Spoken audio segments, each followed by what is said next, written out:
मोगाचे बाबा भयणीनो, एक दीस एका मनशान अशें मागणें केलें, सायबा म्हाका पयलें पळोवंक दी, मागीर हांव भावार्थ दवरतां. तेन्ना त्या वेळार ताचे अंतूच करनान ताका एक आवाज आयकलो. सरस्पान ताका अशें म्हणलें, पयलो भावार्थ दवर, मागीर तुका पळोवंक मेळटलें. बाबा भयणीनो, पयलो भावार्थ मागीर आमकां पळोवंक मेळटलें, होच विचार आमकां दुसऱ्या वाचपाक मेळ्ळा. दुसरें वाचपाक आमकां अब्रामाची खबर आयकल्या. आमी म्हणटा Abraham was the father of faith. तो एके भाशेन भावार्थाचो खांबो आसलेलो, कित्याक तो भावार्थी. ताणें सदांच सरस्वतीचे भावार्थ दवरलो. सरस्वतान ताका म्हणलें, फुडें पडया, सगळी जमीन हांव तुका दितलो. आनी अब्रामान सरस्वतीचे भावार्थ दवरलो. त्या वेळार अब्राम आनी तीज फामील एक तोंबून रावताले. ताका एक रावंक एक ठिकाण नासलें. ती निर्वाशी आसले, दे ऑल ट्रॅव्हलर्स, नॉमॅड्स. पूण जेन्ना सरोस ताका म्हणटा तुका रावंक एक ठिकाण दितलो, तो सुरवाचे भावार्थ दवरता. तुमी जाणून ताका भुरगीं नासलीं. जाणटी पिरायेर सरोस ताका म्हणटा तुमकां एक भुरगो येतलो. तुजे पोतीन सारा भुरग्याक संवसारांत हाडटली.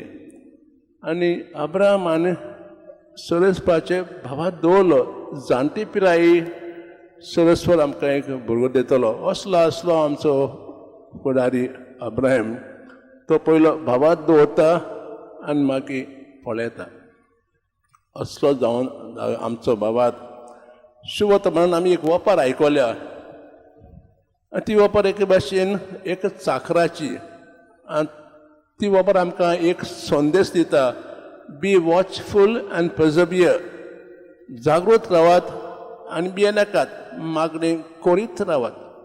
तुमकां जें मागतात तें तुमकां मेळटलें. पूण हे चाकऱ्यान दोन चूक केल्यो. पयली म्हणजे तो म्हणटा म्हजो दोनी पयस गेला. ताका येवंक खूब वेळ लागतलो. ह्या वेळार हांव मोसाक कोत्तां, दुसऱ्या चाकरांक मारूंक लागता. अशे भाशेन तो सायबाची एक विश्वास दवरलो, तो दवरना. दुसरी चूक म्हणजे जेन्ना सायब दोनी येता, अवचीत येता, तेन्ना तो घुस्पता. कित्याक तो तयार नासलो दोनीक येवकारूंक. भयणीनो, आमी एके भाशेन सगळे चाकर आनी आमकां सर्वीस सदांच मेळूंक येता. रविंद्रनाथ टागोर अशें म्हणटा एक कवितेंत, ही कम्स एवर कम्स. तो येता आनी सदांच येता. म्हणटकूच आमी सदांच जागृत रावप फावें. तर पयलें दुसरें वाचप आनी सुवर्तमान आमकां कसलो संदेश दिता जायत. पयलो म्हणजे जेजू वेगवेगळ्या रुपान आमकां भेट दिवंक येता. बुकेल्ल्या, तानेल्या, कोयदेंत आशिल्ल्या वेगवेगळ्या रुपान येता. आमी ताका वळखूंक जाय आनी ताका आमच्या काळजान घेवंक जाय. दुसरें म्हणजे जेन्ना आमी कोश्टांक दुकान सांपडटा, आमी म्हणटा आमचो दोनी पयस आहा, तेणें आमकां सांडिल्ल्यात. तें खरें न्हय. ते देव आमच्या जिवितांत सदांच आसा आनी तो आमचे भशेन आमचे बरोबर यात्रा करता. तिसरो म्हणजे जेन्ना आमच्या पासत वा आमी दुसऱ्या पासत मागणें करता, आमकां दिसता सरस्पर जेजू आमचें मागणें आयकना. तेन्ना आमी एके भाशेन देवाचो विश्वास दवरता. देव सदांच आमचें मागणें आयकता. पूण आमी भावार्थी जावंक जाय. केन्ना आमचें मागणें मेळटलें तें आमी नोकलो, पूण देव सदांच मागणें आयकता. आनी जी आमकां आमच्या फायद्याचें सोडूंचें देव सदांच आमकां दिता. आनी शेवटाक आमी हे सगळे हे संवसारांत यात्रेकार.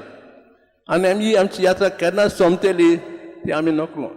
जेजून म्हणलें आसा, म्हणटकच तुमी तयार रावात. कित्याक तुमी चिंतनात ते घोडयेर मनशाचो पूत येतलो. तर हे मिसा पेटेंच आमी जुज लागीं दोन एक मागणी करुया.